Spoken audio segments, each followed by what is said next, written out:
right when the live stream starts. Yeah, something new there. Yay! Hey, live streamers. Good morning. Good morning. We were Good pretty. morning, brother. Man, it's good to see you. We got a lot of work today. We're going to talk about name changes, so the importance of names. So we'll ping some people here, and we're live streaming.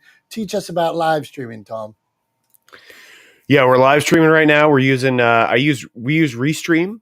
It's a web-based application, and we specifically chose that platform to use to live stream this because it enables us to sort of pair channels. So right now we're live streaming on YouTube, Facebook, Twitter, LinkedIn, and Twitch, and we're able to live stream on both of our platforms, right? So we're able to live stream on my YouTube, your YouTube, my Facebook, your Facebook, etc. And that's because of Restream's platform. So I'm a big fan of that, the ability that it gives us to pair and invite folks in. So when I've used this software for other live streaming that I've done as well. And the nice thing is that it allows you to really, to share with a broader audience to reach more folks because you're able to pair those channels. So I like it for that reason. It's also very user friendly, very easy to do. And then, I think for us, this Clubhouse room, I think it became clear to us months back. I think we've been actually live streaming this since like February of this year. And it became very clear early on that the value in this room with the community that shows up week after week with us, with the folks that we invite to be a part of this and bring the value to this room, that it really shouldn't just be on Clubhouse, right? That we were sort of doing a disservice to the folks that come into this space by limiting it to just Clubhouse. And so I put on my little problem solving hat. Pardon the dogs in the background. They heard a noise outside. It was very scary. But anyway, I put on my little problem solving hat and figured out how to bring this to a broader audience. And here we are. We're live streaming all over the internet, as we do every week. I noticed when I look through what I'm wearing on the live stream, Tom, that every shirt looks the same. I have to switch. I have to be cognizant to switch colors. Julie asked one day, do I only wear blue? And I do have a lot of blue. My wife asked the same question. Do I only wear blue? Well, I consider shades of blue, not necessarily just blue, but now this is gray. So one of the things we wanted to talk about today, and you started us down that path, and you guys can help us, is what's in a name.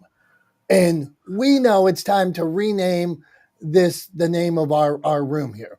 When we started it, me and Neil we used keywords. It was the beginning of Clubhouse, and we used keywords. And now maybe it doesn't suit the name, but in your business in general, in other people's business, some people say like, I'm Johnny Pica. That's my name of the business. That's not Johnny's name, or Billy. How do you name your business, and how should we name the room? So, Billy, what do we do about naming shows, naming podcasts? Where do you start? If you don't mind, Billy. Hey, and Billy got a new picture too, I think. Yellow background. The guy always looks good. Okay, go on, Billy. What do you think? Well, I think I'm the worst person to think about this because I don't really think about the name that much. Because typically when I start something, I start it pretty fast and furious. I just throw something on it. So I'm pretty simple-minded. Like my podcast, Creating Daily, I just wanted to talk to people who are creating daily, and so that's kind of how I was like, okay, that makes sense. Creating Daily, that's what the name of the show is. That's what it's about. But then I had another show called Podcasting for Money, and then Creating for Money. Like all that stuff was pretty basic. Like, what are we talking about? That's the name of the show. I got a 4-year-old yelling at me. I'll be right back. Been there, man. I work from home a lot of years. I still work from home. And one time I was in my basement. I had an office, same office I'm in right now. And all of a sudden, the guy said to me, it was one of my prospects, he said, go play with your kids or something like, and I didn't know if he was being like, Dom, I should have been more focused, or was he telling me like go play with your kids? But after the call, I was like, oh, I don't know what that meant. So yeah, what do you think, Tom? What was he telling me? I don't know. I mean, I would take a charitable view and say that he was telling you that, go enjoy time with your family. Hang on one second. Go play with your dogs, Tom. Go play with your dogs, Tom. Yeah, there you go. I like it, Billy. Okay, Johnny, what's in the name, man? Where do we need to go? How do we decide what the name of whatever we're doing is? Why don't you just name everything Johnny Pica? Johnny Well, Pica Insurance, Johnny Pica Haunted Tours. well, who says I don't? But I do love coming up with names for shows. It is a kind of a hobby of mine, and the first thing I think of when I think of this room is attention deficit theater. But because we you jump all over the place, but let me tell you about the power of a name. All right, so this is this is the power of a name. What's in a name?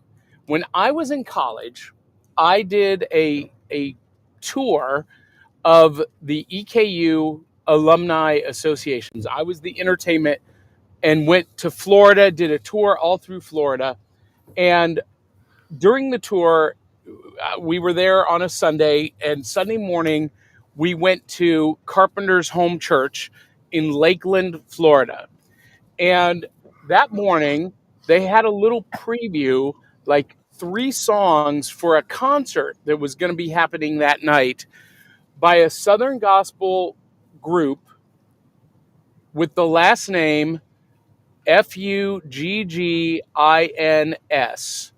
or N, the Fuggin family. And they got up, they sang their 3 songs. The audience applauded, everyone loved them. The pastor came up to stage and said, "Wasn't that great? We'd like to thank Daddy Fuggin, Mother Fuggin, and the whole Fuggin family for being here this morning." The audience lost it. And the pastor didn't know what they were laughing about until he thought about it for a minute. And you, oh, that's funny. Well, that's been almost 30 years ago. And I'm still telling that story. So what's in a name? Ask the Fuggin family. That's probably the greatest story I've ever heard, Johnny. I'm crying over here, dude. Did the Fuggins make it, Johnny? That's what we need to know. Or was Fuggin a bad name? I don't know, but you could get some really great deals on those Fuggin tapes after the show. I don't know. You know what happens when the Fuggin bus breaks down? Right, it's a lot of good material out of it, but could they go on a stage somewhere where people be like, no? Oh, they were fantastic. Yeah, they were fantastic. They were huge. They were a huge group back in the early '90s. Okay, and that makes me think of a band like the All American Rejects or something like that. I guess a name can play that is a little bit different. So interesting. Okay, Johnny? What should we name this room? Johnny doesn't care. No, I'm sorry. I was taking a drink.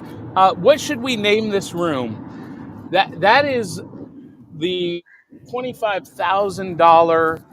Ooh, wait a minute. Maybe that's the name of the room. The $25,000 question. I mean, it definitely would bring people in. People would definitely see that and be real curious about what was going on in this room. I don't know if they'd be disappointed when they came in and found out there was, no $25,000 at the end of that clickbait title. But it's one of those things. Like, I think, as Dominick and I talked about this, and like I said at the end of last week's room, I kind of feel like the word salad doesn't do justice to what we've all collectively have created here. And that's a community built on value.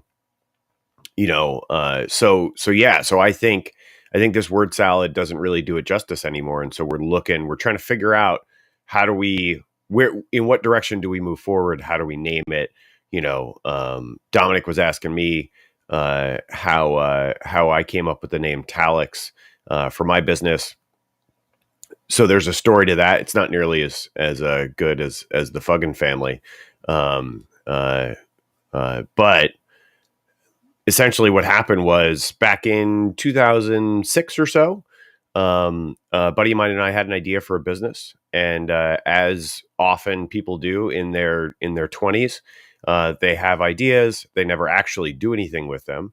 And we didn't. But we did do the most important thing, and that was come up with a name for the company. So we named the company and then never actually did anything with the business idea. Fast forward about a year, I was working as an independent contractor. I was actually working for MTV at the time and producing a show for them called Made. And I needed to form an LLC for tax purposes as a pass-through organization. And so I called up my buddy and I said, hey, I really like the name that we came up with. Obviously, we haven't done anything with it. It's been a year. We haven't even talked about it in months. Do you mind if I use the name that we came up with? And he was like, sure, I don't care. I'm not going to do anything with it. Go for it. It's all yours. So I formed Talex Media LLC. And the way we came up with the name was really straightforward. As all of you know, my name is Tom, and this buddy of mine, his name's Alex. And that was it. It was that simple. But it has a ring to it. It just sort of had a ring to it, and we really liked it. And so I kept it. So here we are all these years later. And the cool thing about it is this buddy of mine, he's my oldest friend. We've known each other since we were like 2 years old. Like we have pictures of like playing, like the two of us playing outside in the backyard when we were like 2 years old. So we've known each other our whole lives. And so it's cool that he's, in my mind, that his name at least is a part of the business, even though he's not involved in Talex. It's cool that his name's a part of it. So yeah, but that's how we came up with the name for Talex. But it has a bit of a ring to it, and there is a little bit of a story behind it. So yeah. So anyway, Simon, what do you think? Or Johnny, you want to chime in there for a second? How about Tom and Dom ruin everything? That I like. Tom and Dom ruin, and then I'll go back to my keywords. Tom and Dom ruin Clubhouse podcasting, publishing, and social media. I think something along those lines. I like something along those lines because I'm actually a fan of Adam Conover's work. That started out as a Funny or Die skit, Adam Ruins Everything, where he just sort of dispels common myths or common misconceptions about things. So I'm a fan of that work. I like something in that vein. I think that's a good place to start. So thanks for that, Johnny. I like that. Simon, what are your thoughts? What do you think about what's in a name, and should we rename the room? And if so, you got any suggestions for us from across the pond? Well, some of you may know that Google, YouTube as I call them, are now rolling out handles at the moment, and it's been interesting on Twitter the last couple of days to see people scrambling for it, like the old days of Gmail, when you try to get your own name, and that's what people are doing now before it disappears. Thankfully, I've got mine, so that is all within a name. As in, for a lot of people, the name is the brand. So often I get told, "Oh, Simon Says." So that was part of branding, because if other people are using it and recognizing by that name, then it's probably worthwhile to brand. I think name and brand is a big thing. When it comes to a lot of the rooms and clubs, it's because of people for me. So I follow people. So I've got to know you a bit, Tom. So if I see somebody's name pop up, I often don't even look at the title. I get to know the people. So I'm a people follower rather than the actual rooms, because for me on Clubhouse, if you get to know the person, you probably know what they're going to talk about. Like every room I see Billy in, there's kind of a theme. There's a theme with me. I talk about mental health and mental illness and those kind of things, because that's a passion. Then there's the social side. So they're the type of rooms that I go in. So I don't always look at the title. However, the title here for me is not helpful to new people. It's helpful to people who know what you are all talking about. So I have an idea roughly. The way that I do my rooms is I always do a question.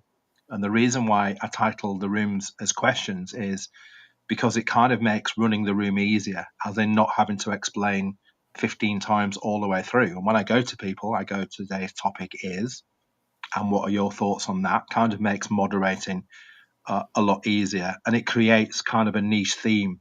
Although, again, that's for me because I'm deliberately doing that, because I repurpose that content and it becomes the question.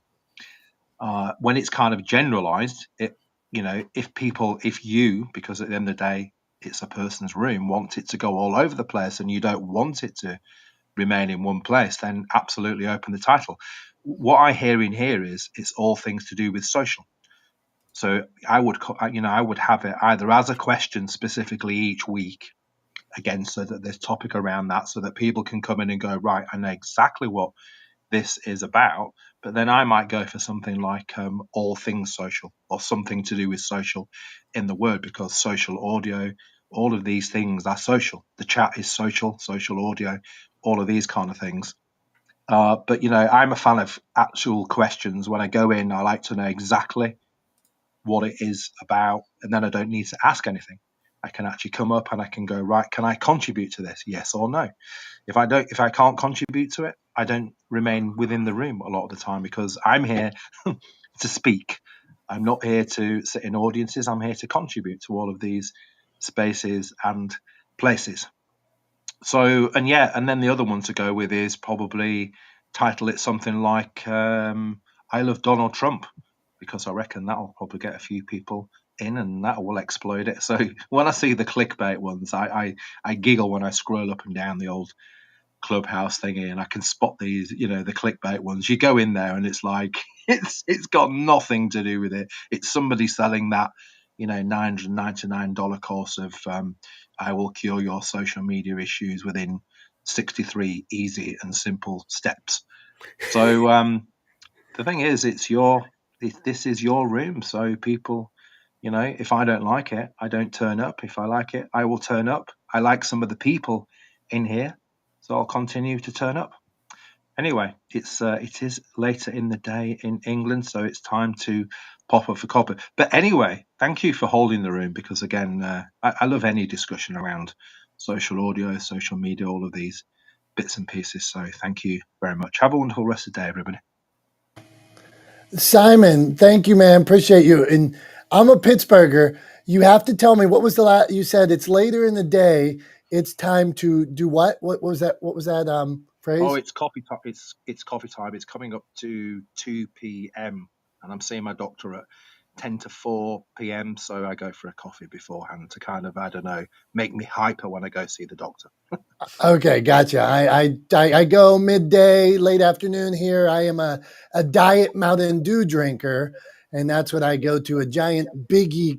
I call it a biggie, and I go to a Speedway, not Sheetz, not Royal Farms. Speedway has the best mixture of the diet Mountain Dew in my world, except I get foam cups, these giant big foam cups, and lately I broke two of them. I stuck my hand through one of the foam cups the other day, and it went all over my car. And then another day I was visiting my mom, and I crushed the foam cup while I was sitting at my mom at her nursing home. Johnny, go on. Dude, have you ever poured Diet Mountain Dew on a painted surface? It will strip the paint off the wall. It's dissolving that styrofoam cup in your hand. I don't believe that for 1 second. I think don't drink it.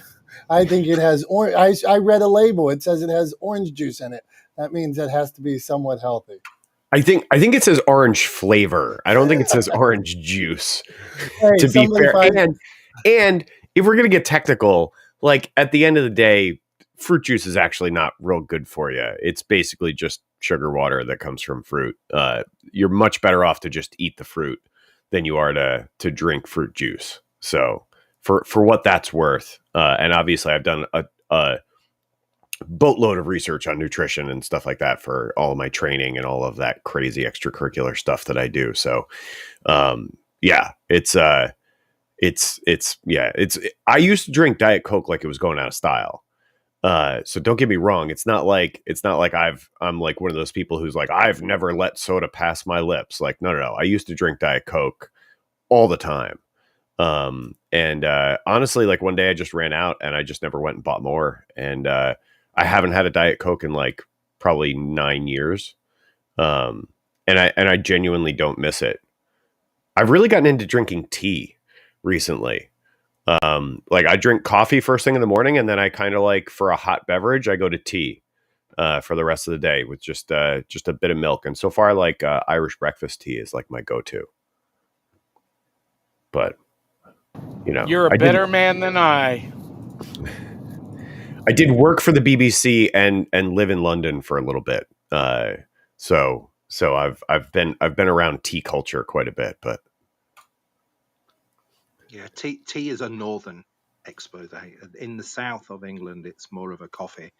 Around London, it actually probably is more of a coffee culture. Whereas when you get into the north of England, then as my mum used to say, coffee cures everything. Up here, I tell you, in the olden days, you've just fallen and broken your ankle. Oh, let's make a cup of tea.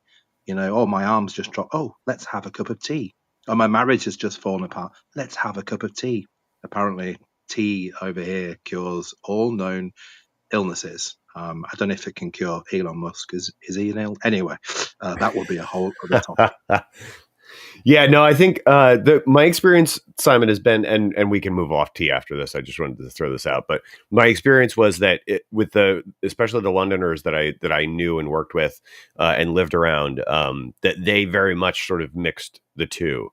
So there would be like coffee, and then if you like, rather than having coffee, you wouldn't drink coffee all day. You would have like coffee in the morning, coffee in the afternoon, and sort of in between there would often be cups of tea. That was my experience, but to each their own. And I do know that tea is huge in Yorkshire. So, anyway, that's been my experience, but yeah, I'm with Johnny. Dom, I'm sorry. I'm going to have to pile on there. Stop drinking Diet Mountain Dew, dude. Just don't do the do. Don't do it. don't do the do. They are not our sponsor. Okay, we're talking about changing our name. Julie, Media Casters, Crown and Compass. So Julie, weigh in on how you get a name. I read about how Julie got Crown and Compass, and I thought it was a brilliant story. So we're gonna talk to Julie, then meet Patrick and Cynthia and Prof T and our friend Heather, and anybody that wants to come up, just flash or whatever you want to do. If you want to ask a question or drop a tip, let's go on, Julie. Okay, guys, this is a great conversation. First of all, why are you thinking about changing your name? What are you thinking is not working, or are you just bored? Well, one, it's been that way. We never, like, when me and Neil made it because we were like, oh, keywords, Clubhouse was just starting, that kind of thing. That was a Neil thing. Neil's my buddy, so he wouldn't mind me saying that. So, but then, like, even Julie mentioned one day, and she said, having Clubhouse in that title might actually get you shadow banned. And early on, it was something while people wanted to find out about Clubhouse and things like that. And then, like Tom says, does it serve? I mean, we talk about Diet Mountain Dew in this room and important subjects like that and tea. So is this really serving that we talk about publishing and podcasting and how social media and different TikToks and reels, and you never know where it can go. But we talk about all these different things, and we just want to make sure we are serving this beautiful community that we have here. Well, okay, so there's already name recognition. People look for this room every week. However, when I'm talking about Clubhouse, putting the name Clubhouse in your title on LinkedIn, or if you're going on Facebook Live, it's going to get shadow banned because, they don't want you moving off their site. So that was my suggestion for just at least your LinkedIn show, that you do take the word Clubhouse out because it's not getting viewed by enough people because you're promoting another social app. I do believe that Simon had some little gem there besides talking about tea and mental health. He's always so amazing. Just the name of the room, people, and trust me, let me tell you, if you trust anyone, trust me on this topic that the clickbaitish room garners people's interest, even if you're not talking about anything clickbait. Now, I actually had this conversation I do a room every Tuesday with Dragon and Mark Savant. And our first room, I don't even remember what it was, but I said, you guys, I had this little dalliance with a little bad, if you want to go quote unquote bad press here on Clubhouse, because I just did rooms with this person who really didn't have honorable intentions. And I saw how naming rooms that were kind of, you want to elicit and excite people because people are bored. People don't want to be bored. People want to learn and people want to be entertained. So, like, just zhooshing it up a little bit, that might be a great way to do it, but not lying. So, we changed the name of our room to "Can you monetize on Clubhouse?" The word monetize on Clubhouse, people, they get their feathers ruffled. Oh yeah, I want to make money. I spend like 5,000 hours here a week on Clubhouse. I should be making money. But the room itself isn't clickbaitish. It's very, cerebral and tools being given out. But I swear it worked. You want to get their attention. Who do you want to listen? You want entrepreneurs. You want people who like future authors. You want future podcasters. You want people that are doing all the things. They're doing all the entrepreneurial things, but not getting results. And you guys have those actionable, real tools. Dom and Tom and everybody on stage, Mr. Bill, Johnny, Simon, Patrick, Teresa, Cynthia. We have tools that can really help them, but you can't help them if you don't get their attention. So, responses. I'm sorry if I just talked for too long.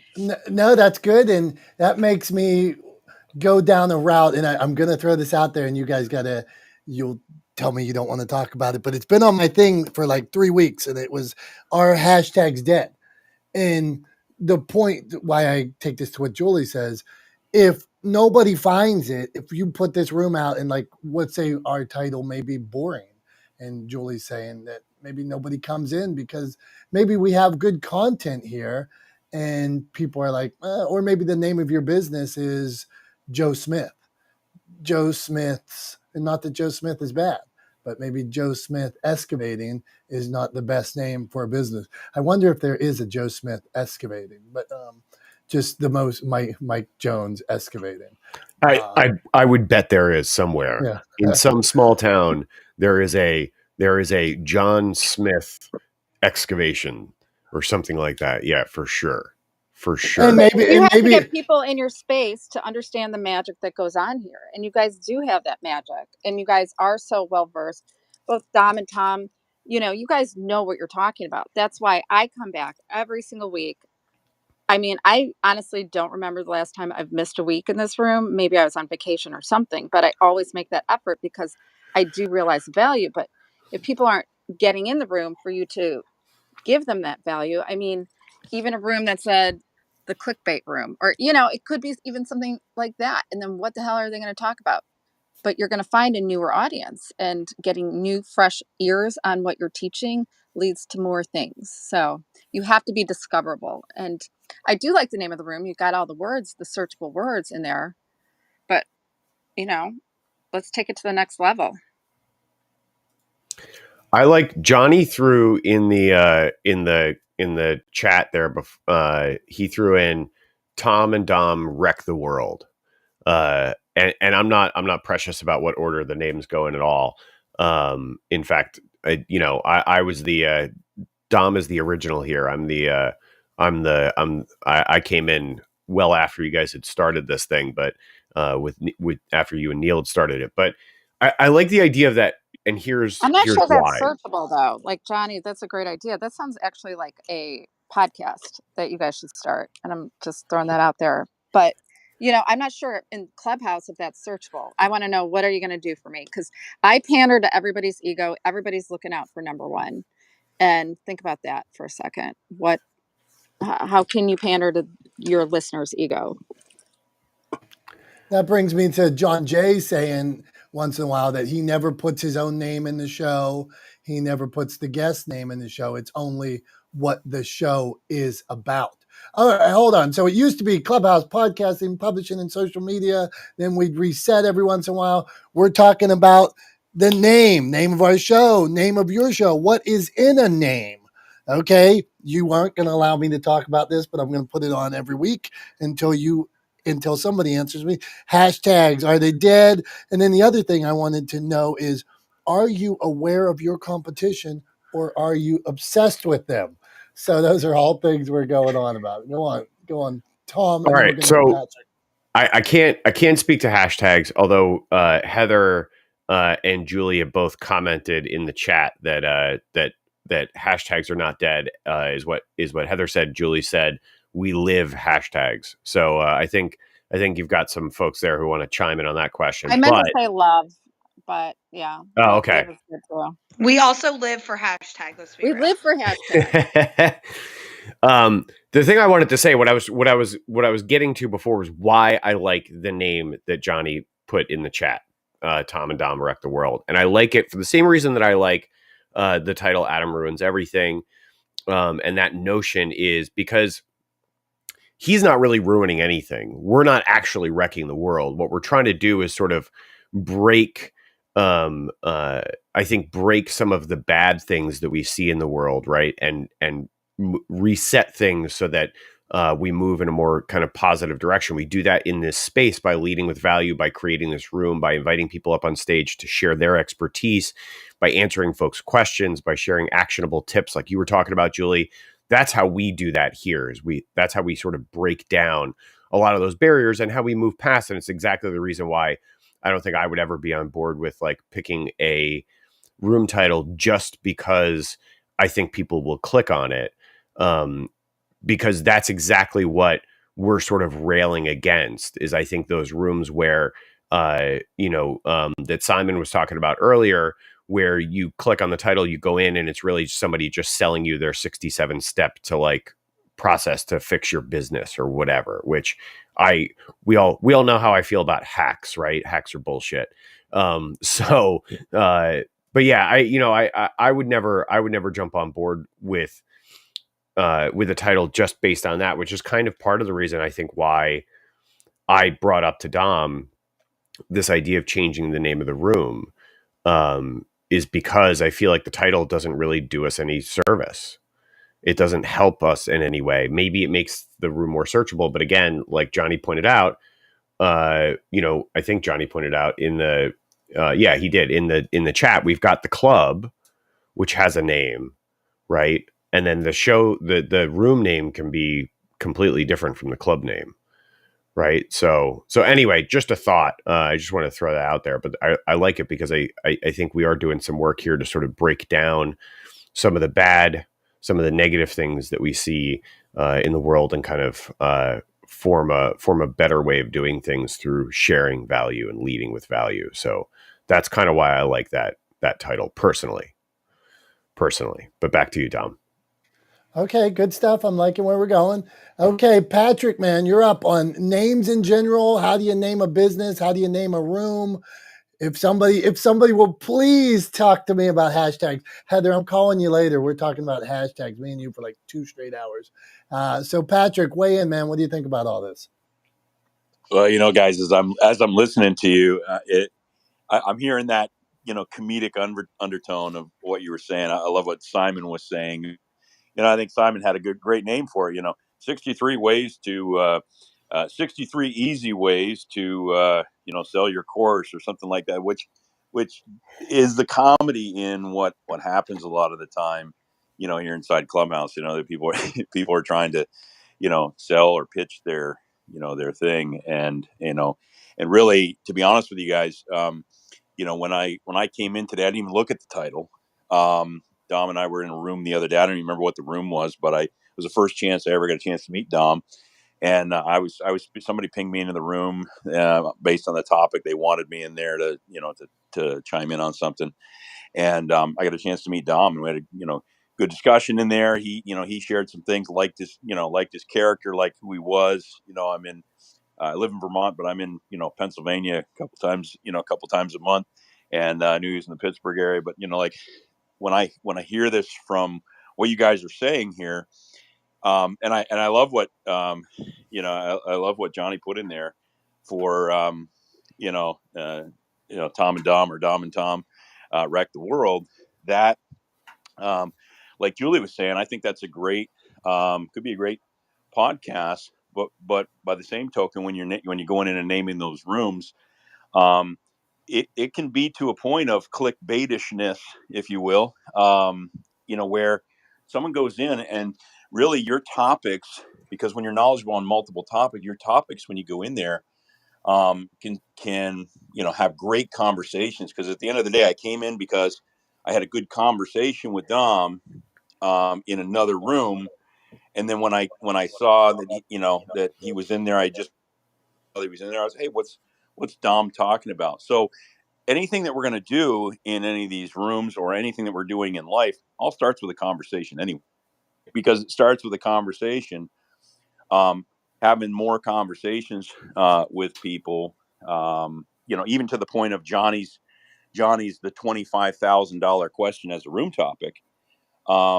Yes, we'll bring somebody in as on the clickbait side, but when you're in there, the $25,000 question that he was talking about was, you might share one nugget that's in there of life experience that could, that could help that person, just get over their hurdle that they're trying to, get over, and they were educated on something, and they got their own $25,000 question, even if you were talking totally on a different topic of what the room title was. So, for honestly, for me, I look at I look at the content of people and their conversations more so than what the title is. But to Julie's point, it brings you into the room on a topic.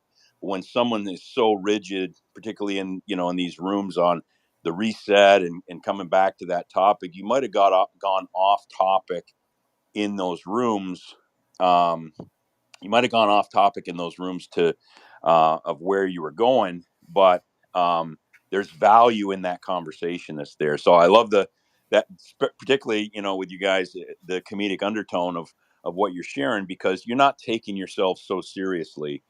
You have serious businesses like we all do, but we don't take ourselves so seriously that it's got to be so rigid that it doesn't add value. Have a great conversation, maybe go in a different direction. And if we're talking about tea and how somebody likes tea versus coffee, it's okay in the conversation to have that. We don't have to change the title for those things. So anyways, I just that's my 2 cents on it, for what it's worth. But I do like the Dom and Tom wreck the world, and and I think it would be, you would come in to see what was the topic of the day, I guess, at that point. So,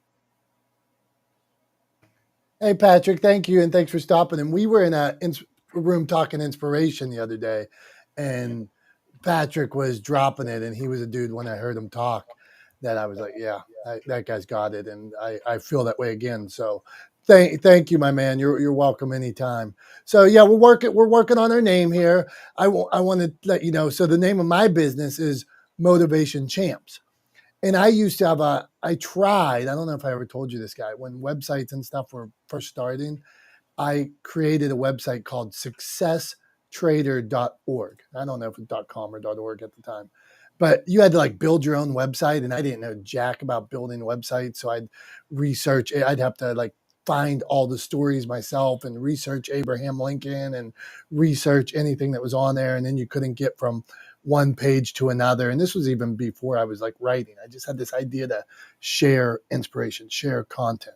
So it fell after a year. I had 2 views on the website, complete trash. So I started writing books at the time, and when I was starting to write books, I'd go out and speak, and people would ask you well, how do I do it? And I knew I still wanted to share inspiration. So me and my son sat down at a computer one day. He's about 6 years old, and he loves John Cena. And his idea, I'm like, Cameron, it has to have the word motivation in it. That's what it is. And he's like, how about motivation Cenas? I'm like, that is not a good name for a business. And me and my 6-year-old went over a computer and we were looking at domains and looked through hundreds of domains. And I knew I had been to the Rocky statue and seen him with the hands up, and that was the champ. And so that was the idea. It had to be motivation, and champions were what we wanted to create, and that kind of thing. And that was the founding, and it was not motivation seen as my son had instructed. So that's how we started. Okay, we don't have a name yet, but we're getting somewhere. If anybody wants to talk about their business name, go ahead. We are to Cynthia. We're going to meet Cynthia, Prof T, Heather, got Dr. Tachi in the house. Okay, let's do this, Tom. Cynthia, what do you think about all this? Go on. I'm not one to really name anything. I mean, I have a cat named Kitty. I have a dog named Dog.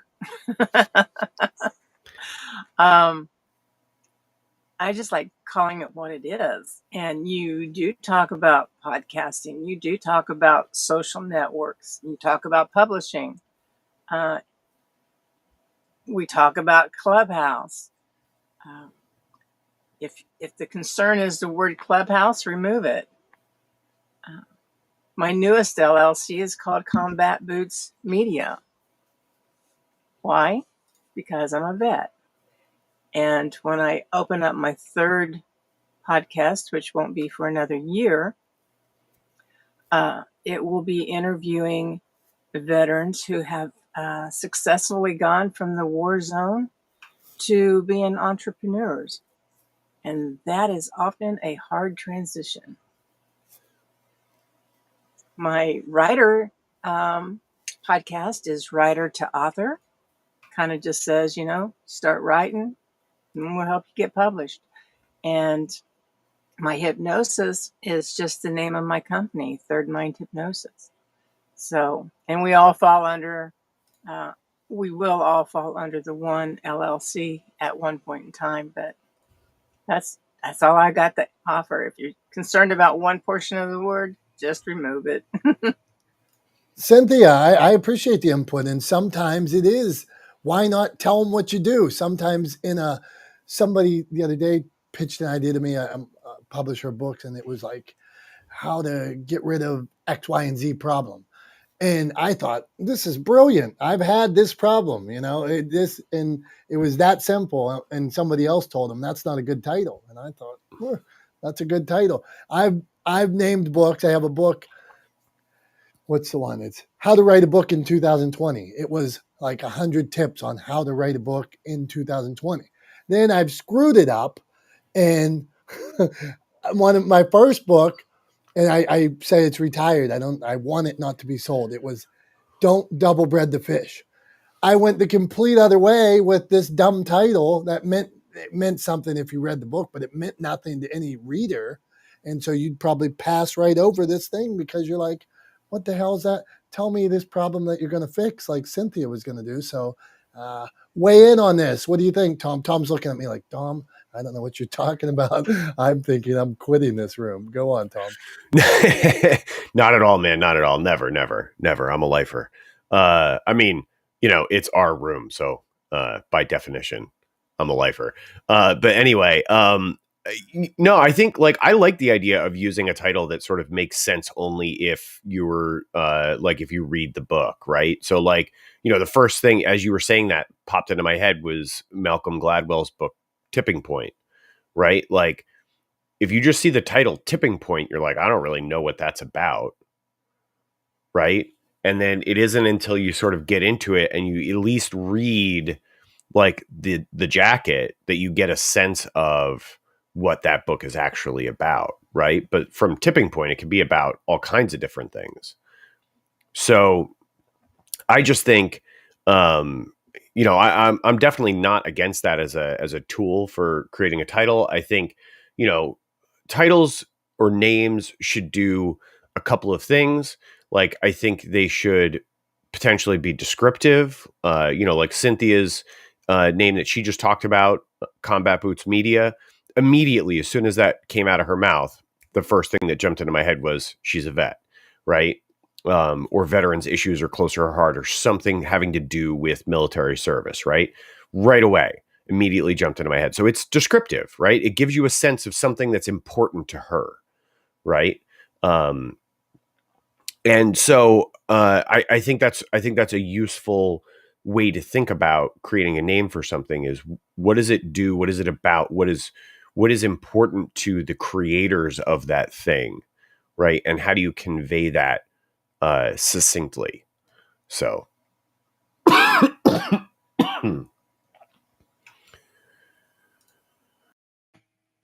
Got it, Tom. Thank you. This is a subject I love, especially when we talk about like book titles and things like that. So if the classics like Catcher in the Rye on 200 and page 260, you learn what the Catcher in the Rye means, or Red Badge of Courage. Sometimes 300 page. I remember reading Red Badge of Courage, and it's in like Old English, and I struggled through this book.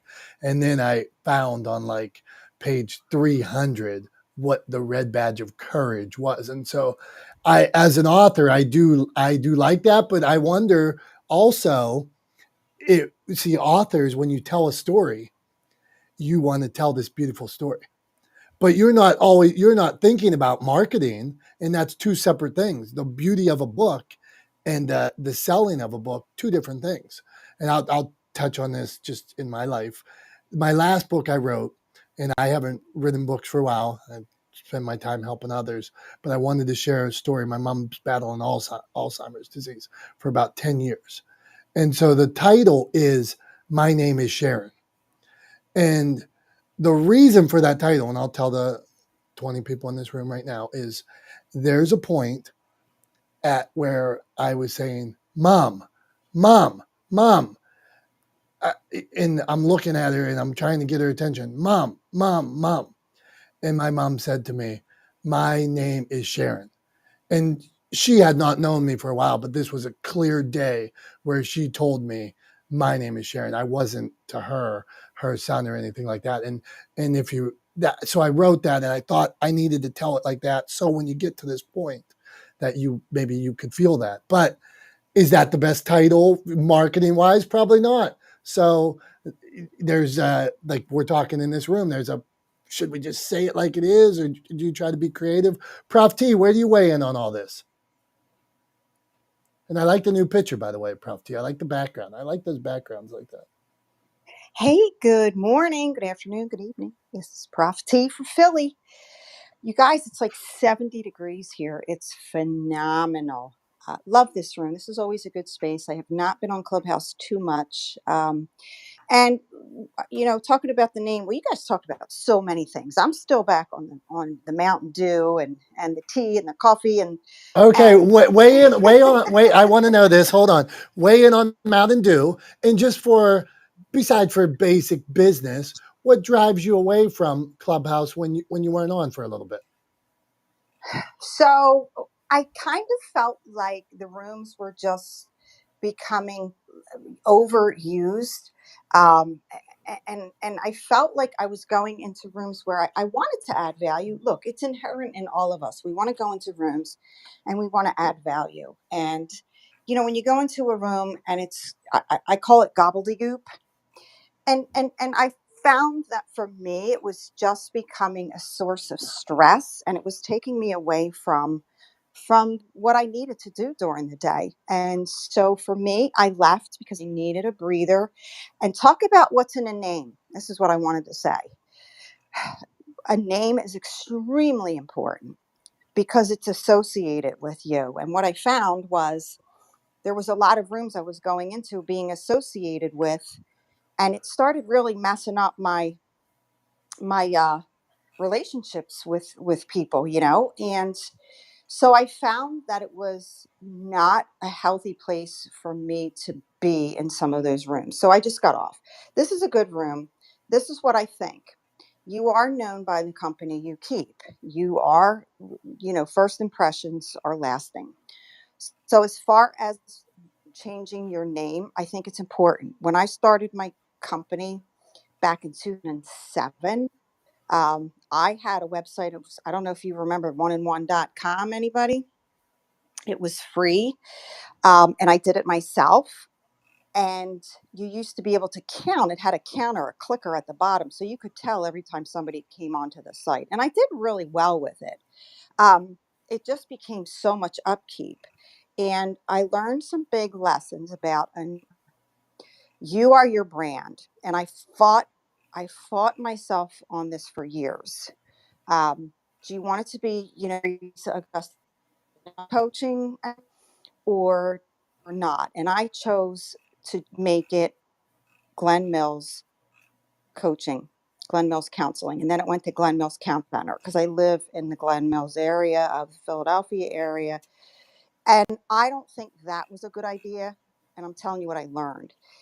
A name is everything. And if people aren't going to be able to associate it, especially on Clubhouse, I think people need to know exactly what they're walking into, because it can help if they know. And I'm just going to leave it at that. Am I on Clubhouse a lot? Not too much. I don't know if I have the time to invest, and I'm going to leave with this.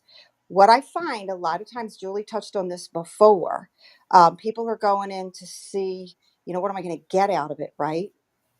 I believe that now more than ever, we have to go wherever we are, in Clubhouse, on LinkedIn, a nonprofit organization, a business, a company.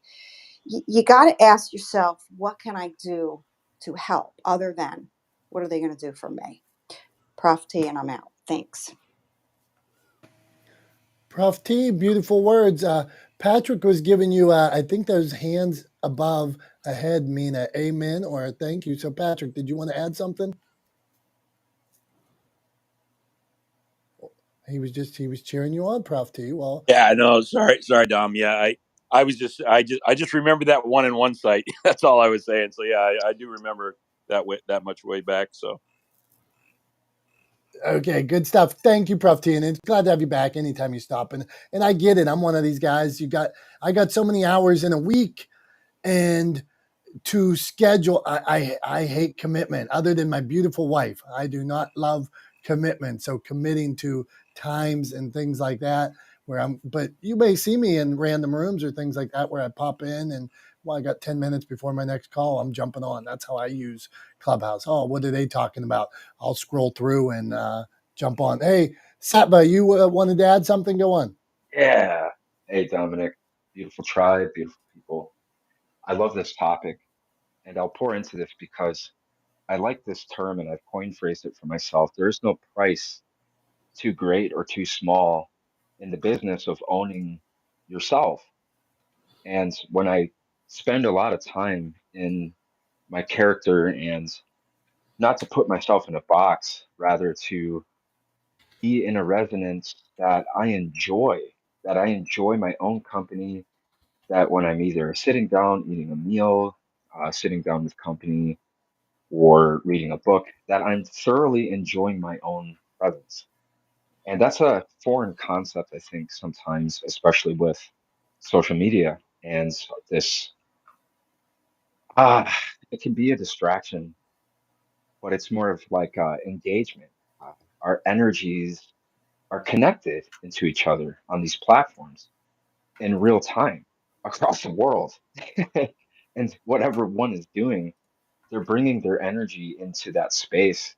Or say if someone is being a disruption to their self, if they're just seeking to be distracted, or gain something when they enter into a space or enter into a room, there's a real sense of that energy ebbing and flowing. So I've been in my own right, in my own respect, aware of what I'm bringing in the quality and the essence of who I am. And then I went into my name through numerology, the name that I've chosen, Sattva, as well as my name, my legal name. And I did the numerology behind it. And I found that there's archons, they're called archons. So they're numbers, and each number has an energy, it has a resonance. So when we're saying each other's names, we're actually speaking a resonance. We're saying an archonic force when we say someone's name, or when we hear a name being spoken. And that's a deep dive in and of itself. So what I'm saying is, when I'm in these spaces and when I'm sharing on these stages, I'm connecting into the essence of every single person connected to the space, plus their story, plus their life experience, collectively speaking. Individually, when I'm here and when I'm on a stage or if I'm being edified by the stage, it's really more of a plan, to align myself with someone, to align myself with the energy that I want to see not only in my own life, but in the world, because it is really much better to give, as I've seen in my experience, because in the giving, I'm enriching other people. I'm giving life. I may have something to share with someone that may make their day more bright. It may make this world a little bit more beautiful. And if there's a little more beauty in this world, that means that we're all going to have a little bit more of a beautiful existence together, collectively. And that's really the point for me. When I come into Clubhouse or use any social media platform, I've had my moments of distractifying myself and then quickly seeing that and being like, yeah, just go to sleep. Unplug, read a book, go to sleep. That takes discipline. So there's a lot of things that we have to do for ourselves, that we have to give ourselves permission to do and to be unapologetic about it. Nope, not doing this. Why not? Well, why not? No is a complete sentence. I don't have to say why. I love me. That's why. Well, this, that, no, don't get caught in that. Just let it go and then move forward and expand around it and keep adding value to yourself. Because when you do that, when I found that when I keep adding value to myself, if I get the proper sleep, if I get the exercise, if I take that time to pour into myself, I'll have more to pour into everything else that I'm touching and doing. So being on Clubhouse, being on any social media platform in this day and age, that's like your business. That's your name, that's your essence, that's the quintessence of who you are. And so I keep certain accounts open for the sake of legacy, to remember stories, to remember different things about my past. And I move forward in the now to be mindful of the new stories that are unfolding, the ever present now, and how we share this thing together. And it really is a beautiful thing to share together. It's fun to laugh. It's fun to get on a stage and laugh together or share the feel or just encourage each other or maybe cry or maybe just hold space for someone as they go through a tough time. What is that? This is a powerful medium. It's a medium and it's very, very, very much like a tool. And we know how tools can go. So we just use tools wisely. I would have to say that would be the best summation of what I was sharing with you all. Love you guys. Beautiful to be here. Love this space. Hey, Mr. Brown, Satva, we appreciate you, man. You got some hearts while you were talking, so keep bringing the positive mojo to us. It is appreciated.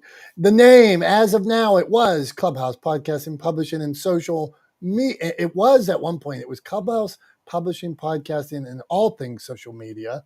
You can see this week when I set it up, I didn't even complete the how lame am I. I didn't. It says in Social W. Tom wanted to talk about what Social W was. That Yeah, was his we're idea. we're bringing something new to the world. We're introducing the world to Social W. Social Doesn't everybody want to W. know what that is? Ladies and gentlemen, Yes, Yes. welcome yes. welcome to Social W. Dun dun dun. Yeah, it's gonna kick ass. Dun dun dun. Exactly. Dr. Tachi, where do you weigh in on all these things? Go on, my friend. Good morning, everyone. So I'm sure it's probably been said before I got into the room, but first of all, nomenclature is everything. It defines you. It for yourself and for other people. And so I'll just go. I've probably told this before, but who cares? Just noticing before how everybody in the early days of live streaming, talking Meerkat and Periscope, everybody was, this is the Meerkat Cooking Show. I'm the Periscope Queen. I'm the Periscope King. We're the Perry this. We're the Perry that. Meerkat this, Meerkat that. Let me go buy some Meerkat wallpaper and put it up so when I do my streams, everybody can see I'm on Meerkat. And then what happened? They closed. Now, I'm not saying that's what's going to happen to Clubhouse at all. But when you are too platform dependent, it doesn't bide well if, for example, you want to move it to something else. So I know Tom has said this before too about being platform agnostic, and I really believe in that. So I definitely believe it's like, definitely, if nothing else, take out the clubhouse because it's implied because we're here. So it doesn't mean you still can't talk about clubhouse, give tips, etc. But in terms of actually, and I've never been a fan of making yourself the poster child of one platform, because if that platform goes away or God forbid kicks you off because it's theirs, we don't own it, you actually don't own this real estate, better to talk about things or name yourself in a way that lends to you talking about a number of things. Do I know what that is? No, not necessarily, but I do know that putting something so specific like a clubhouse in the title can end up not working out if you end up not being on the platform for some reason anymore. So that's my 2 cents. I mean, I'm gonna, of course, because this is what Dr. Tachi and I do. We co-sign on everything the other one says. So I'm gonna, of course, co-sign on what Dr. Tachi just said. But the other thing I wanna hit on there is that I think one of the things that having the word clubhouse, particularly in the title, but sort of having this sort of word salad title limits, limits the ability for the room to like evolve, right, to become something else. Like, and as I've said before, one of my favorite things about this space is the fact that we let the conversation take its natural course, right? That we don't overprescribe. We're not we're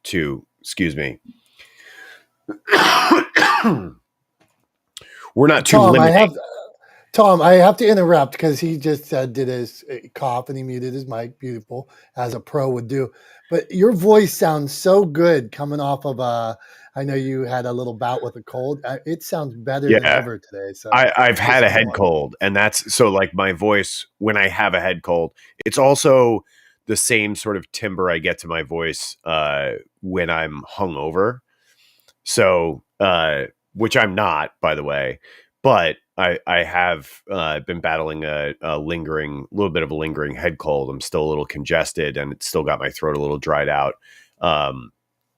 But yeah, this is what my voice sounds like when I have a little bit of a head cold. So anyway, yeah, all I was saying was I think one of my favorite things about this room and this space is that we allow the conversation to evolve, right, over time. And we do that every week. We always start with some things in mind and end up talking about a whole host of issues over the course of the time in the room.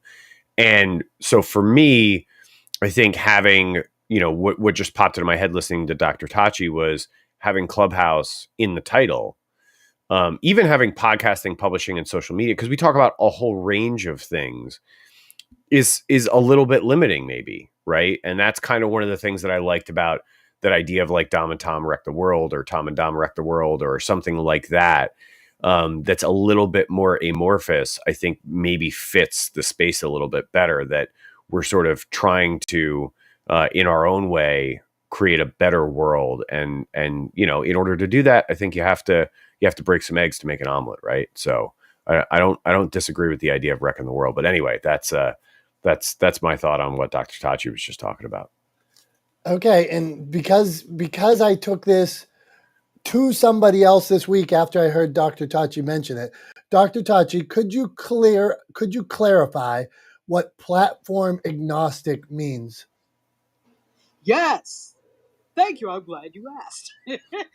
Basically, not keeping yourself hostage to one platform. So when you create content, instead of saying, for example, this is the Clubhouse tips and tricks room, you name it social audio tips and tricks room, so that it is not just about Clubhouse. And that way you could talk about LinkedIn audio, you can talk about the now defunct Facebook audio, you could talk about audio in any, or just call it social audio in general, so that you're not tied to one platform. That's what I mean by platform agnostic. Thank you, and it seems like a very smart business practice in general, I would think. not tying your hands to, like you said, the defunct. This page is defunct. This is defunct. This is defunct. There is definitely a value in ownership, owning those domains. Or like Simon, you explain, and if you don't mind, you were talking, Simon, earlier about YouTube. Now you're able to get like almost like a domain name, but they're just like for sale.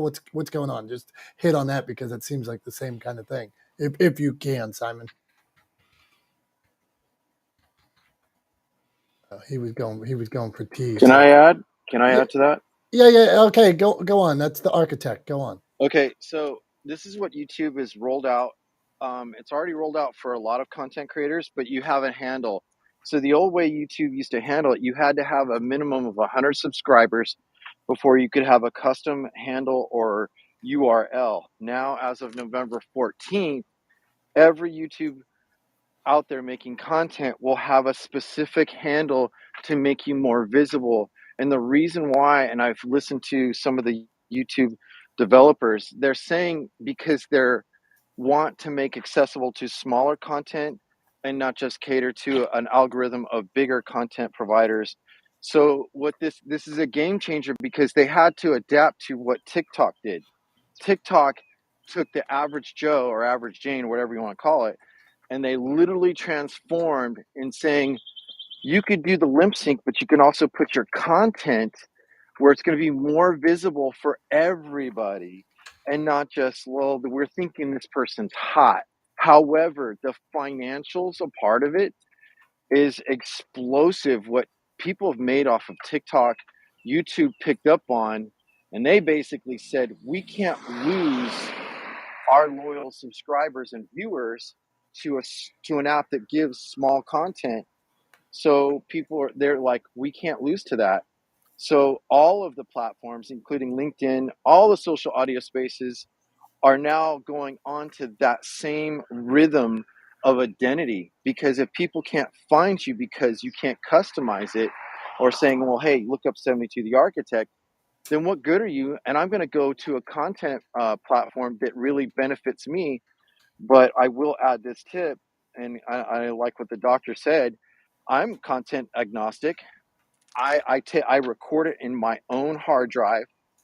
I will distribute wherever I feel like, and make it repurposeful, because according to intellectual property rights, which are vague for podcasters and bloggers, it's really vague now. What do you originally own? Because in some spaces, they own the distribution rights. Even though you own the content itself, they own the distribution rights. And what happened was, years ago, when Anchor was bought out by Spotify, in their user rights, they literally spelled out they own the distribution rights, even though it's your content specifically, because it's under their brand. They own, and the distribution rights has been argued over in court. I don't do intellectual property, but I've been following up because I am a content creator. So I'm just going to stop there. Hey man, appreciate the tips, and that's what we try to do in this room: get knowledge from people that know what they're talking about, like you, like the doctor, like Julie, Prof T, all you, like coming from different points of view on all this stuff and dropping tips that we can use. Heather, we've been talking algorithms, we've been talking hashtags. You clapped a couple times. This is your space. All these things. So guide us where we need to go, Heather, if you don't mind.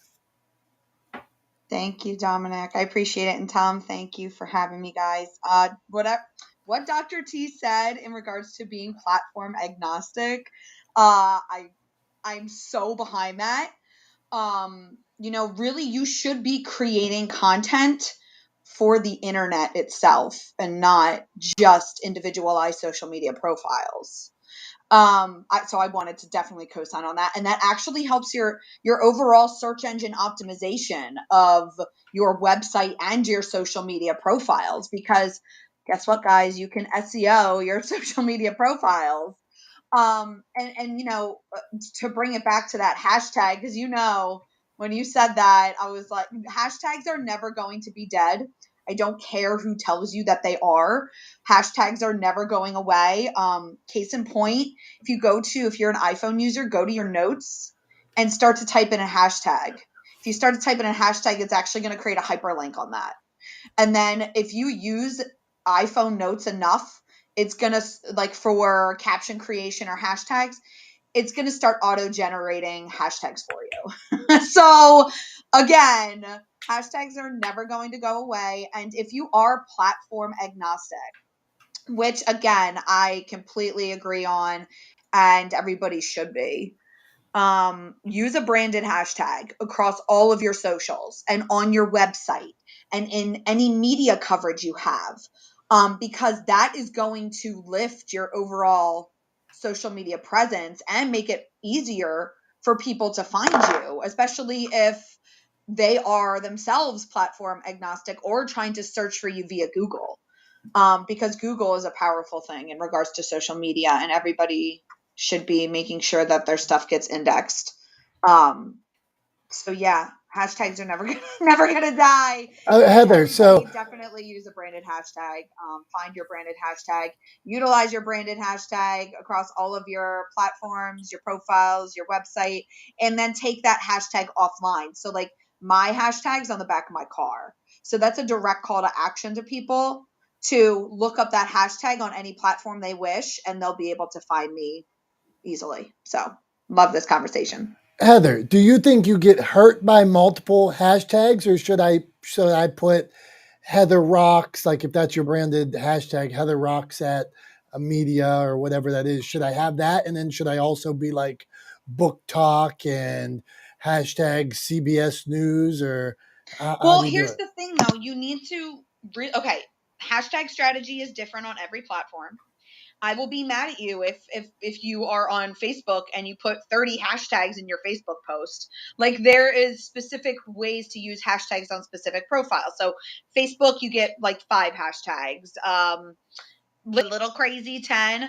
Twitter hashtags can be throughout the copy because it's such short copy, and then put maybe 1 or 2 at the end. TikTok, you can go nuts with hashtags. Instagram, you can have 30. Did I say YouTube Shorts, definitely use hashtags throughout the copy, and also in the description section. Hashtag strategy is different for every platform, but if you're talking like Instagram, you can have up to 30 hashtags, but make sure that your hashtags are relevant. If you're putting hashtag CBS News, well, why? Are you highlighting an article about CBS? Were you on CBS News? So just think about how you are using hashtags in a way that you can describe your content so that it gets categorized appropriately. I have a sticky mic and it won't go away. No, Heather, you're doing great. This now I want to change it to Dom and Tom's master class. I mean, that was just well done, and thank you for sharing. So jump in at any time. Joyce gave you a heart too, and Joyce, and we're as we scroll across here, my little thing says in this thing I try to scroll across, but if anybody, like sometimes people are clapping or come off because they have something they really want to add to that topic, have added. If you're on the stage or down below and you're like, hey, I want to add to this subject. What is odd sometimes is when we're in the middle of a hashtag conversation and then all of a sudden somebody says they want to talk and they start pitching their widget, and you're like, oh, I thought we were flowing on this hashtag conversation or whatever, and then somebody comes and pitches their widget. So that can be odd at times, but otherwise, then I go across here and scroll left to right. So if you're watching the live stream and you see me looking off to the right, that's because I'm looking at Clubhouse on my phone and seeing who's next. And next is Joyce. Joyce, what's going on, my friend? How are you doing today? Thank you. I love this room. I feel like I like listening to smart people talk, and there's always great conversation going here, and I've always felt comfortable here. So that's been when I like going to Clubhouse, I feel like I'm adding value to my days, and I always do add value. So thanks. I think part of this is I don't know. I think you guys ask good questions. There's always follow up. I don't think there's that much like skipping. I mean, you skip around topics, but you don't necessarily skip around so that it's distracted. I feel like you have a good handle on this. And some days I feel like it's just meeting me where I am. You don't even know what you need to hear. So this is one of those days. I love titles. I'm a podcaster, so I love making up my titles. I'm a writer. Sometimes I make up the titles of my chapters before I write them because I just love titles. And maybe I've agreed with all the things about taking Clubhouse out. That seems to make sense, but maybe you need to add an emoji. Some of these Clubhouse rooms have emojis, so they're more clear or more specific. Some people are very visual. Maybe that's something we should be doing. And I don't know. I think that's all I had to add. But no, I've been enjoying this, and I love listening to these smart conversations. And titles are important, so yeah, maybe just taking Clubhouse out. That's my only little add. Thanks. Joyce, always appreciate you hang out, and that's a good tip. Are we getting shadow banned other places when you put that? People used to come on here. This is a voice app, and people used to come on here. I'll tell you, when Neil, people would come on here when we first started, and they would talk about some other app that was like a voice app, and he would freak, man. He'd be like, "Hey, stop, stop, stop, stop." And he would really like attack whoever. He was good at attacking people, but we were yin and yang. Okay, go on, Tom. I just had an idea for a title, and I wanted to float it out there. It popped into my head because of what Joyce was just talking about, and I think one of the things that is central to what we do here is that we are creating, like, we've created this space, we curate this space, we keep this space going every week because we want to add value to the world, right? And we do that by inviting really smart people into this space to share their expertise. So the title, the name that I just popped into my head was Not the Smartest Guys in the Room. So I wanted to see what you think of that, Dom. I'm fine with being self-effacing and acknowledging the fact that I'm probably not the smartest person, or definitely not the smartest person in this room. But wanted to see what you thought. I have lived my life not being the smartest person in the room and have no problems with that. So yeah, I think it's on the right track. Not the smartest guys in the room, talking with experts on this. Yeah, I hear you. Okay, let's see here. Can I just add to that? I think Joyce, go, please. Again, that idea that you should always be in a room. If you're the smartest person in the room, you probably don't know where you are, and you probably shouldn't be in that room. But this humility of understanding that you're inviting smart conversation, and you aren't talking over us. And as a woman of a certain age who's always been talked over, or people take my ideas, or whatever it is that happens in these rooms, that you're inviting us in to speak, I think that's very nice. So that's an interesting idea, Tom.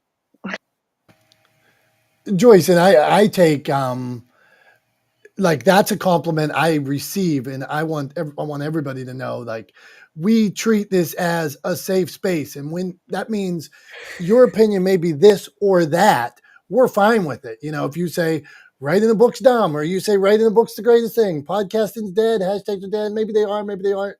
We want your opinion. We're going to talk about it. The only time you'll ever hear me personally get worked up, or like all of a sudden somebody starts attacking somebody else. Well, that's not what we do here. Their opinion is their opinion based on where they're at in their life today. And so we just try to get all these opinions, and you take all this information and you do what the heck you want with it. We're not saying you have to do it. You could say, "Oh, this guy, Tom's really funny, but everything he says is completely crazy." Okay.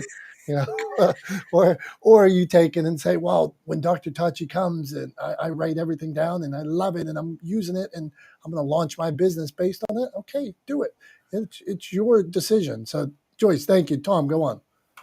Oh, I was just going to say, when you said Tom's funny, but everything he says is crazy, I was like, that's a little too on the nose. Maybe not. Don't try to be so specific with your criticism. But anyway, but no, I also wanted to say, echo what Dom just said to you, Joyce. But really, really appreciate you saying that. I definitely take that as a compliment. as Dom said, I received that, and love that what we're striving to do with this room, with this space, is what we're actually doing to some degree, right? Like we're obviously, there are varying degrees of success in anything and everything, but the fact that we are endeavoring to create a space where people can express opinions, can share, can provide expertise, and essentially can bring value to the world, and that's actually how the room is being received is incredibly gratifying, and really appreciate you saying that. So thank you very much. And yeah, totally agree. If you go into a room and you believe you're the smartest person in the room, look for a different room, right? So yeah, that's kind of what my thinking was. Is we're not the smartest guys in the room. We're just here to get value and bring value from smarter people that we surround ourselves with. Well said. And I think it's the opposite in poker. Do they say, like, if you're at the table and you think you're the smartest, you should stay at that table, or something different about the poker analogy? Prof T, go on. What'd you have to add? I just wanted to say that this is why I love this room, because first of all, everyone on the stage, it's so diverse. We all have, we're all in different lanes, and I just love that. And secondly, you know what? I just learned something when Heather was talking about hashtags. I mean, I'm not a social media guru, and things are always changing, and I struggle with, social media etiquette about hashtags and tagging people, and what to say and how to say it. And I just want to say that this is why this room, to me, is so important to jump in and share. You get out of it what you'll put into it. And I just wanted to say thank you, and thank you, Heather. I learned something today. Thanks, Prof T. Over to you, Tom and Dom. Hey, thank you, Prof T, and thanks for the kudos to Heather. Well deserved. Okay. Let me say, I was talking to Prof T in the back. She actually is from my neck of the woods. I'm in Delaware, and she's from Glen Mills, and I have a couple clients in Glen Mills, so we're probably gonna have to meet up at some point. Woohoo! I have to say, I do get jealous when people get to meet other people before I get to meet them. Like, I'll see Julie meeting with somebody that I've been working with or something like that, or a friend of mine, and I'm like, come on, man. I wanted to meet them first. Julie did that with multiple friends of mine. She did it with Harry Spate. She did it with Jennifer Garrett. She is out in the world. So Tom's always hanging out with my friends. Go on, Dom, Julie. you're like the master connector. So if you introduce me to someone, I'm going to meet them. And, typically we end up loving each other and become good friends. But you're the reason for that, and we love you more. So don't worry about that. Well, I call my working space the Bat Cave, and sometimes maybe I should leave the Bat Cave a little more. Go on, Tom. I was just going to say, if you're talking about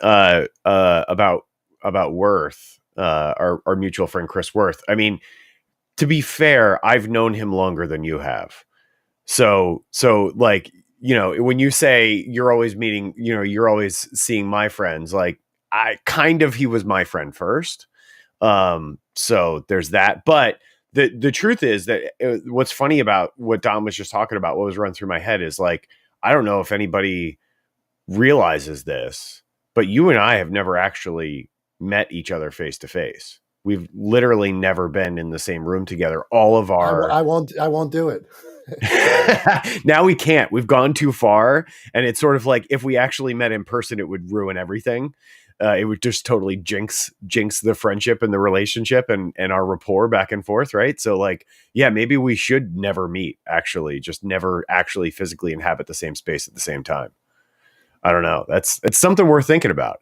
But yeah, and the other thing I wanted to say too, this just goes back to what Dr. Tachi was talking about earlier, and was echoed about being platform agnostic, is we are in some ways, indeed, if not in name, are platform agnostic, because we take this, while we use Clubhouse as a way to bring everybody together in this room through social audio, we live stream this on, like 5 other platforms simultaneously, right? So we are sort of platform agnostic already, I think maybe it's time, and maybe that's part of kind of where my head was at in thinking about this, is like, maybe it's time we make the name platform agnostic too, because at the end of the day, if Clubhouse goes away, there will be other social audio platforms and other ways for us to keep this thing going.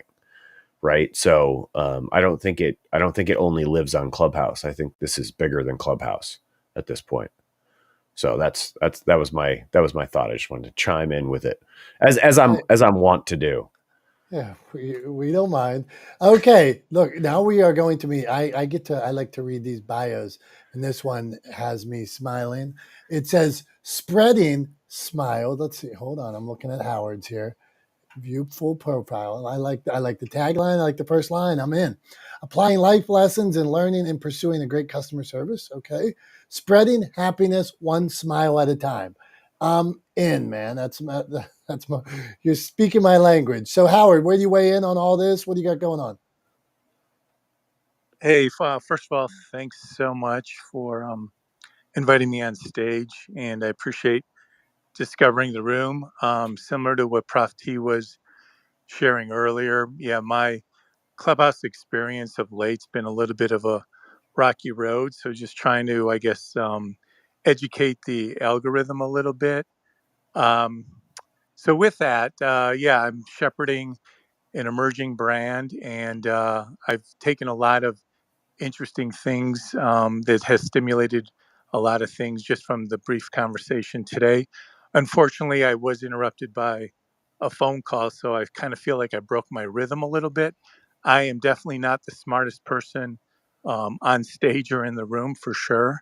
But one thing that's kind of interesting to me, and I'm just interested in what other people's viewpoints are, but the rise of artificial intelligence as it relates to copywriting, as it relates to email titles, as it relates to blog posts, and certainly as it relates to just coming up with other forms of creative. I feel that there's somewhat of a fine balance to it, but I'm also seeing it emerge pretty quickly in the marketplace. And I'm just curious what other thoughts are with artificial intelligence as it relates to producing content.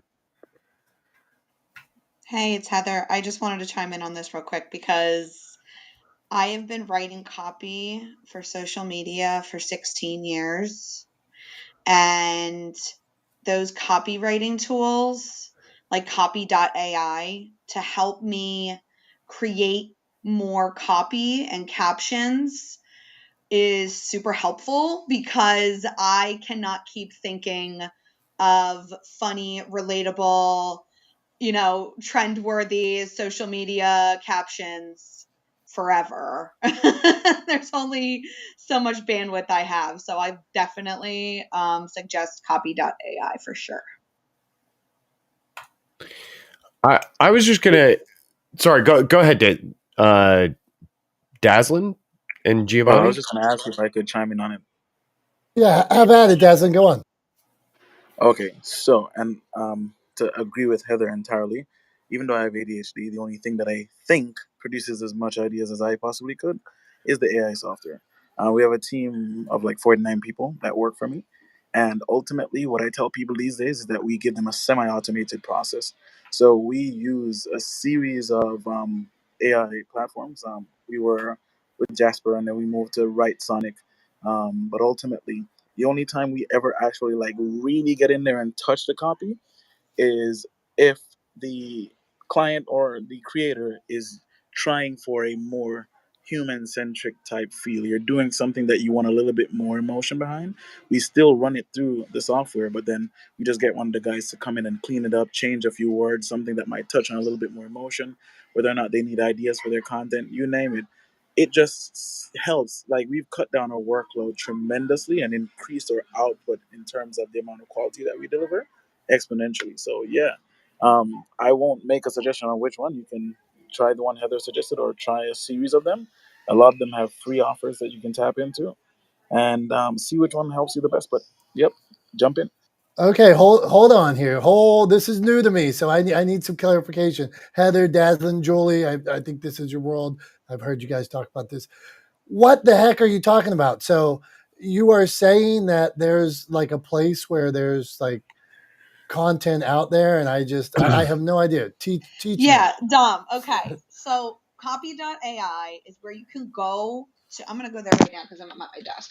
But copy.ai basically helps you write content for blog posts, for emails, and it's through AI. It's through artificial intelligence. And you have to give it some examples, or a topic or a subject line or something where it helps to optimize and write copy. So let's take an example. I work for a pizza place here in Wilmington, Delaware, and there's only so much pizza content you can create. So I'll take maybe like 5 or 10 captions that I have written on my own about pizza, and then I'll enter it in there, and then it will spit out more content for me because it read all of those captions, and it's like, okay, it's learning. It's a software, it's AI.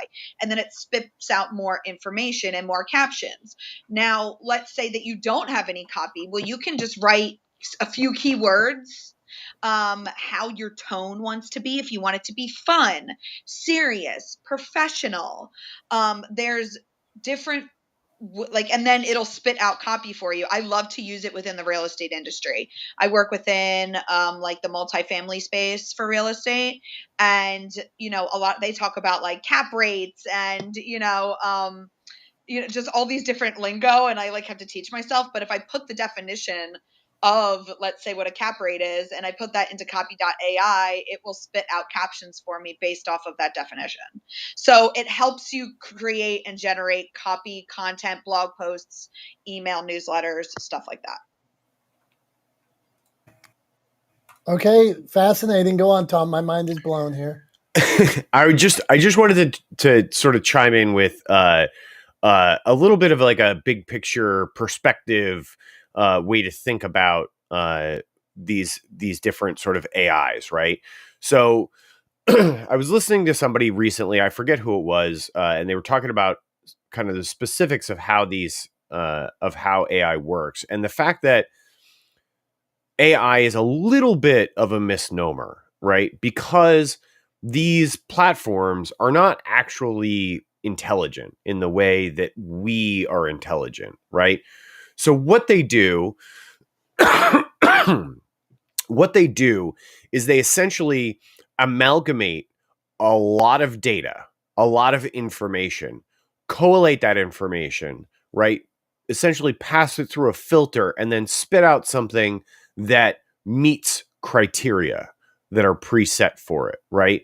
So when Heather's talking about picking the style or the mood of writing, it looks at other examples of that and then creates something that sort of loosely mimics the other examples it has of like something that's lighthearted or funny or fun or whatever, right? So just bear that in mind, that while I 100% agree with Heather and with Daslin and what they're talking about in terms of using these tools, remember, they are not actually intelligent, right?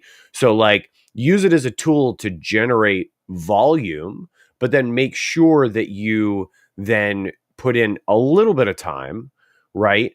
And actually edit the copy and the text and the things that you create using that AI. Because if you've gone to any of the places online that will create like sort of AI art, right? And you've put in a few keywords and it generates something based on that sort of amalgamation of data around those keywords. You'll notice that if you put in a celebrity's name, it'll comb the internet, look for tons of pictures of that celebrity, and then sort of amalgamate them into a representation of that celebrity. And often what happens is when you do that, it looks like that celebrity, but just a couple of degrees off, right? So it doesn't look exactly like that person. It looks like that person a couple of degrees off. If that person were 10 years older, if that person were slightly heavier, or if that there's a slight small ways that it just isn't quite right. Right. And that's that holds true across all all of the artificial intelligence sort of generators. So just bear that in mind and make sure that if you're using it, use it for the tool that it is, and acknowledge and understand that it will not replace actual human intelligence, because they're not actually intelligent, right? They amalgamate data and collate that data and then spit something out through a filter that roughly approximates what you're asking for, but is not exactly what you're looking for. So just bear that in mind. I just want to make sure that people understand that subtle distinction about AI and kind of where it stands right now. Hopefully that's useful information. I agree with Tom on that, and that's why, like when I made the distinction when talking to people about a semi-automated process, because you still need some human influence there. But and of course, when you get a framework, even if you decide that you're going to have the AI write your blog for you, you want to put your own hands on it to make sure that it feels like you, because you don't want this software taking away the delivery of you from your audience. Um, and I'll say this one, like this one, I only use in specific for course creation. If you go to like Copy Creator, it's great because, like I mentioned before, the brain running on, gas, 1,000 miles a minute, ADHD, having all these ideas. Sometimes it is very hard for me to break down my concepts, like if my wife isn't there to be my anchor. And so I'll just punch the information into Copy Creator, and it'll give me multiple instances of what my course could look like. And then I have to take the framework that it puts down and then apply what I know to be the actual information to the course and then make it work. But it is still very useful. Quite interesting. From a publisher, sometimes somebody will write a story and you will see that they wrote the story. Let's say it was somebody running through the woods, and they will tell you that story of somebody running through the woods from almost the view of a helicopter from the top of the trees. And then I might want to know the detail of what that same story looked like. Tell me what it was like down in the forest. Tell me what it was like when you stepped on the leaves. How did the leaves sound? What did it smell like down there? Was there a creek? Was there something you couldn't see from so high up? So this is quite an interesting conversation. So AI content creation. Terry, you are up there. There's two people in Terry's picture here. So I'm thinking Terry is on the left, but I want to know who's on the right there too. So Terry, what are your thoughts on all this? Hi, I'm Terry on the left. I think all this is all great information. I really appreciate it, and I'm just here listening and learning and just soaking it all up. So thank you for the space. Well, we appreciate you being here, Terry. And more importantly, who is that fine gentleman on the right that appears to be defending the country that I so proudly live in? And because of people like him, we're able to have a show like this today. So tell us about that. This is my son. I'm using him. It's his birthday's in like a week and a half, so I'm just using this PTR to celebrate his birthday. He's in Washington D.C. right now. He's in the Marines. He was a pilot flying helicopters, and now he's in DC working for the Naval Intelligence Agency. And when I ask what he does, he says nothing. I do nothing. I sit at a desk and do nothing, which I guess is I guess that's code for stop asking. But yeah, thank you. Hey, thank you, Terry, and come back anytime. And we appreciate you sharing your son with all of us. So thank you. Dazzling, man, you want to drop a tip, and then we're going to meet Gigi, and then Tom is going to give us a wrap up like he all he did. Like Tom just set up. He was like, "Damn it, Tom's coming back to me soon." So we're gonna Dazzling, if you want to give us a tip, since we heard from you a little bit, but you were dropping some knowledge, and then we'll meet Gigi. So go on, Dazzling. Okay, I did want to comment on the name that Tom suggested earlier when he said not the smartest guys in the room. I like it. I think it would be very provocative if you wanted to like rebrand your rooms with that, but then have a hyphen for a subtopic of whatever each like room would actually be about. So that name could stay trending. When you said it, I was thinking about Clubhouse spaces and how titling and topics are still very important. And then I was reflecting back on the 3 T's of YouTube. You want to make sure that your title, your thumbnail, and your topic are on point. In this particular case, I don't necessarily know about the thumbnail, but sticking with that and using some provocative uh, titling would definitely bring more people to the room. And Yeah, that would also be great. But, and we circle back. The only thing I disagreed with Heather on when it comes to TikTok, don't go wild with your hashtags. There's not any definite science to it yet because even TikTok doesn't have all the benchmarks for their own platform to tell you what to do, but they do directly tell you to use hashtags that are specific. And what I found is that the bulk of the videos that I've generated on TikTok that have actually gone viral, those all had specific hashtags to what was happening and the location that it was happening at. Although I'm going through a social experiment right now of deleting all my most viral videos to see if I can spark it again. So, yeah, I would say that. And I had a thought. This one I'd probably run by Heather because I've never actually tried it before. Because she mentioned it earlier in terms of using hashtags in whatever articles or media is published about you.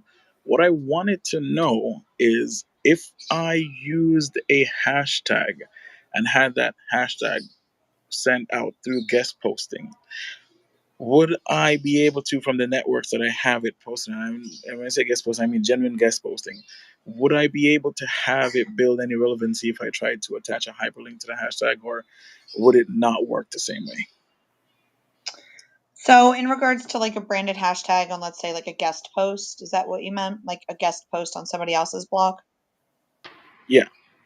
Okay, yeah. So I actually utilize this strategy through so I'm also a WordPress website designer. I've been for 16 years, and I utilize this hashtag strategy across all of my clients. So in the footer of all of my website clients, I put website created and managed by hashtag Heather Cox codes, and then I put I hyperlink that whole entire thing, and I send it back to my website. So when you look up hashtag Heather Cox codes on Google, it brings up the most relevant ones, which are like Facebook, Instagram, any media outlets that I've been covered on, like Delaware Today magazine. But then below all of that, higher level, I guess, social SEO stuff is my clients' websites, and they pop up on SEO. So you can actually look through my portfolio directly on Google search. So yeah, if you utilize a hashtag, let's say in the bio of a blog post that you wrote for somebody else's blog, then if you Google that hashtag, your branded hashtag, then that blog post should come up within that blog post itself on Google. All right. Thank you so much. And there goes the additional tip, everyone. Heather certified it. I always tell people there's never a thought that you have that someone has not already thought of. Because I was over here thinking, if I do this, it should work. And I was thinking it was unique. And see, just had to tap in with an expert to find out that it's been done before and that I can actually do it. It's Giovanni, right? Giovanni, we appreciate you being here, my friend. I appreciate you for having me. Thank Yeah, you. because it says Dazzlin and Giovanni, so I just wanted to make sure I was clear if I'm not calling you Dazzlin. Don't worry about it. Her name is tattooed on my arm. I always tell people, like, if you say Dazzlin, I'm going to say yes. Okay. So what are you on TikTok? I want to check it out because I love this idea that he's just going to delete his most viral videos. That just shows you he's about creating content, and something that happened, doesn't matter to him. So what's your TikTok, whatever call or same thing? No, hold on. Actually, let me go get it for you, and I'll just I don't remember it myself. I've changed it. Okay, put it down. Put it down in the comments. In the chat. Okay, gotcha. Thank you. Okay, Gigi. Let's see what Gigi. Let's have a 2XSKSW presenter, CEO, founder of Amplify PR Media. Placements include people.com. Oh, interesting. Okay, Gigi, where do you stand on all these topics today? We appreciate you being here. So just if you want to share a tip with us or ask a question, go ahead.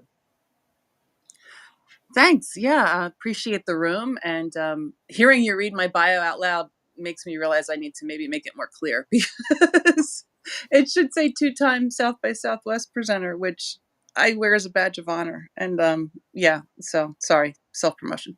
I loved what you guys were talking about with titles because I think any of us in like the communications field, and PR is definitely a huge communications field. I'm a writer at heart, and I really pay attention to language.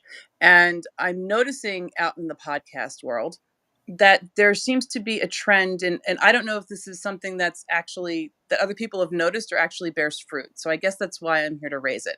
I'm noticing that in the top podcasts, there seems to be a shift in titling. Now, I know that they're top podcasts because the content's good, but the titling tends to be audience inclusive, followed by verbs. So we can do hard things. You're inviting the audience immediately as part of the group and giving them an action just by listening to this podcast.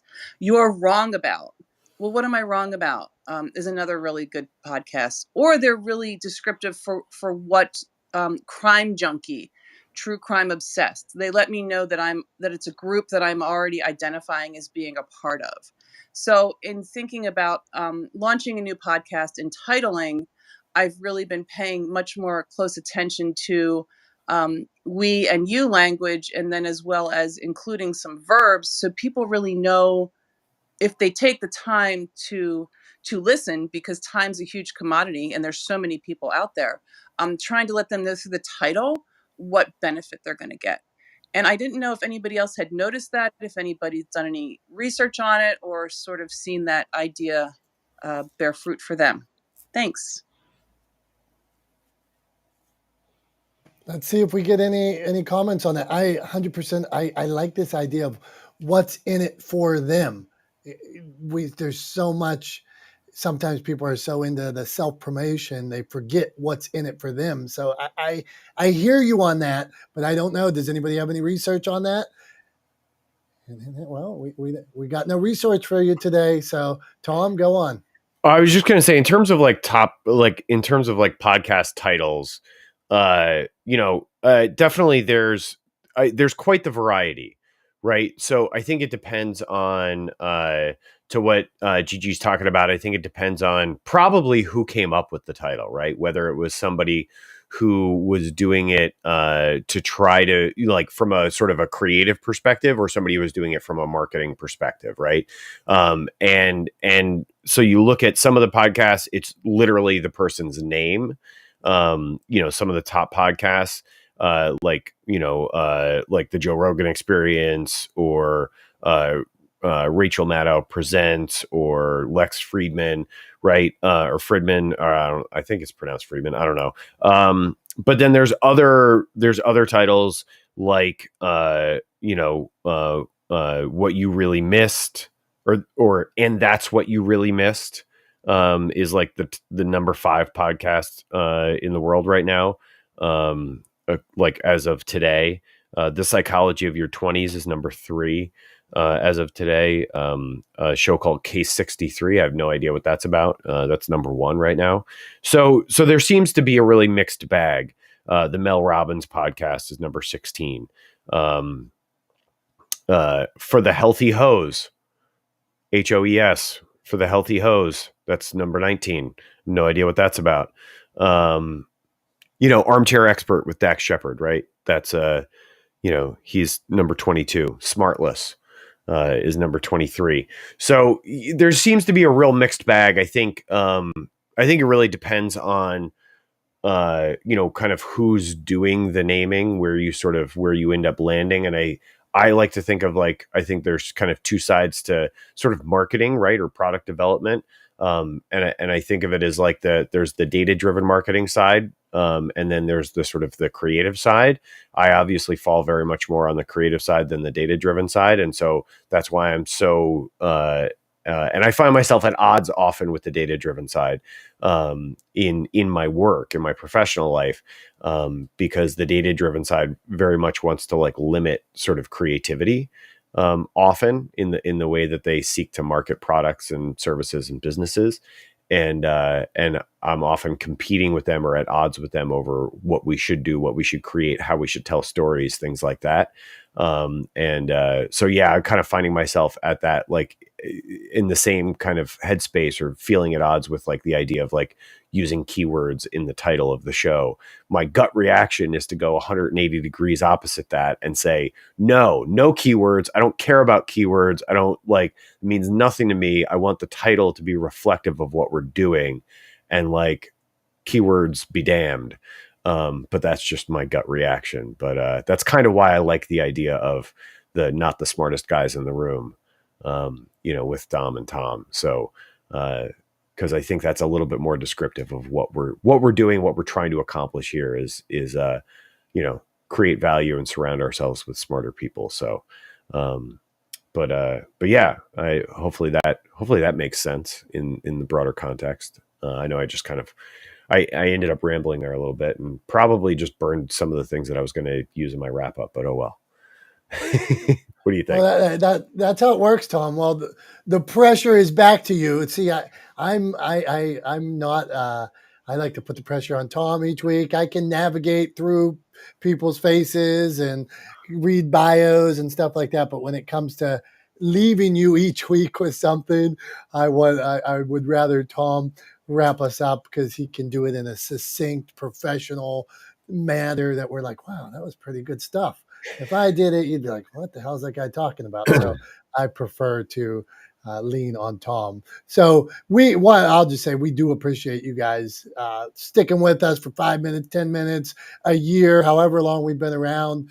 We don't have, I've been in rooms with nobody. I've had my own room with nobody here. That's part of the process. That's part of growing, but it's reality. But you guys facilitate this conversation and make it what it is each week. So I'll give a thanks for that, and then we'll lean on Tom to wrap this package and put a neat little bow on top of it. Can you do that for us, Tom? No pressure, right? No pressure to wrap it up succinctly and give some wisdom or whatever it was you were just saying that I do. Look, here's something that was on my mind. I'm just going to share, right? What I was thinking about while I was on a run this morning before we got in the room here.